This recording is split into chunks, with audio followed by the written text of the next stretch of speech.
Surat crime બ્રાન્ચની ટીમે cyber ગઠિયાઓ વિરુદ્ધ મોટી સફળતા મેળવી છે.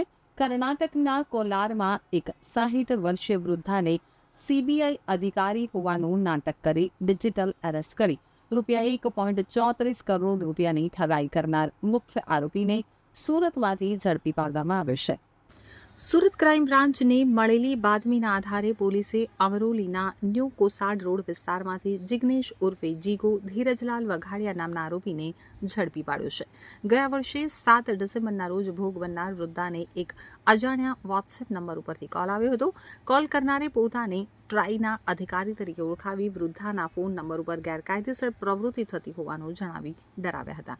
ત્યારબાદ આરોપીઓએ ફેક પોલીસ સ્ટેશન અને સરકારી ઓફિસ જેવું સેટઅપ બનાવી વિડીયો કોલ કર્યો હતો, જેમાં એક વ્યક્તિએ દિલ્હી પોલીસ અને બીજાએ સીબીઆઈ અધિકારી તરીકે વાત કરી હતી. આરોપીઓએ વૃદ્ધા ઉપર મની લોન્ડરિંગ અને ડ્રગ ટ્રાફિકિંગના ખોટા આક્ષેપો લગાવી તેમને ડરાવી ધમકાવી ડિજિટલ અરેસ્ટ કર્યા હતા. આરોપીઓએ આરબીઆઈ દ્વારા બેંક ખાતાની ચકાસણી કરવાના બહાને વૃદ્ધાને વિશ્વાસમાં લીધા હતા અને 2 દિવસમાં પૈસા પરત કરી દેવાની ખાતરી આપી હતી. આ રીતે દબાણમાં લાવી આરોપીઓએ વૃદ્ધાના અલગ અલગ બેંક ખાતાઓમાં કુલ 1.34 લાખ રૂપિયા ટ્રાન્સફર કરાવી લીધા હતા. પોલીસે આરોપી જિગ્નેશ વઘાડિયાની ધરપકડ કરી તેને કર્ણાટક સાયબર પોલીસને સોંપવાની તજવીજ હાથ ધરી છે.